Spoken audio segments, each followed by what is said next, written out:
செந்தில் பாலாஜியின் ஜாமீன் மனு பிப்ரவரி 19ஆம் தேதிக்கு ஒத்திவைக்கப்பட்டிருக்கிறது. செந்தில் பாலாஜி ஜாமீன் மனு மீதான அமலாக்கத்துறையின் வாதம் இன்றைய தினம் நிறைவடைந்த நிலையில் செந்தில் பாலாஜி தரப்பு தங்களுடைய வாதங்களை முன்வைப்பதனை தொடர்ந்து ஜாமீன் மனு பிப்ரவரி 19ஆம் தேதிக்கு ஒத்திவைக்கப்பட்டிருக்கிறது.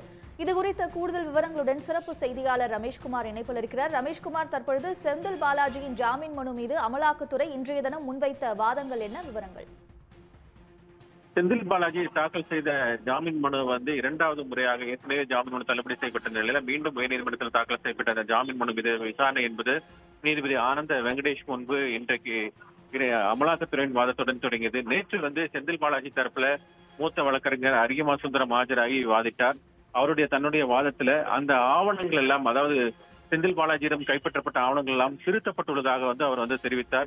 அது மட்டும் இல்லாமல் அவர் இருந்த கிட்டத்தட்ட அவர் முறையாக வருமான வரி செலுத்தி வருவதாகவும், ஏற்கனவே இவர் செந்தில் பாலாஜி அந்த அமைச்சர் பதவியை ராஜினாமா செய்து விட்டதனால் சந்தர்ப்ப சூழல் மாறிவிட்டதாக உள்ளிட்ட வாதங்களை எல்லாம் அவர் முன்வைத்திருந்தார். இந்த நிலையில் தான் அமலாக்கத்துறை தரப்புல வாதங்கள் முன்வைப்பதற்காக இன்றைக்கு ஒத்திவைக்கப்பட்டது. அதன்படி அமலாக்கத்துறை சார்பில் additional solicitor general AL Sundaresan இன்றைக்கு ஆஜராகி அந்த வாதங்களை முன்வைத்தார். அவர் தெரிவித்த கருத்துக்கள் என்னவென்றால், அதாவது செந்தில் பாலாஜி தரப்புல குற்றம் சாட்டுவதை போல எந்த ஆவணங்களும் திருத்தப்படவில்லை என்றும், அனைத்து ஆவணங்களும் சிறப்பு நீதிமன்றத்தில் தான் இருந்து உரிய அனுமதி சர்டிபிகேட் காப்பி என்று சொல்வார்கள், அது மாதிரி பெற்றதாக அவர் தெரிவித்தார். செந்தில் பாலாஜியிடமிருந்து இந்த பென்டிரைவ் மற்றும் இந்த ஹார்ட் டிஸ்க் ஆகியவற்றை மத்திய குற்றப்பிரிவு பறிமுதல் செய்து சிறப்பு நீதிமன்றத்தில் தாக்கல் செய்திருந்ததாகவும் அவர் தெரிவித்திருந்தார். அதைத்தான் நாங்கள் அதற்கு நகல் எடுத்ததாகவும் அவர் அந்த வாதத்தின் போது குறிப்பிட்டார். பதவிக்கு ஏற்றாற்போல் அவர் வசூலித்ததாகவும் மோசடி செய்துள்ளதாகவும் அவர் அந்த வாதத்தின் போது தெரிவித்தார்.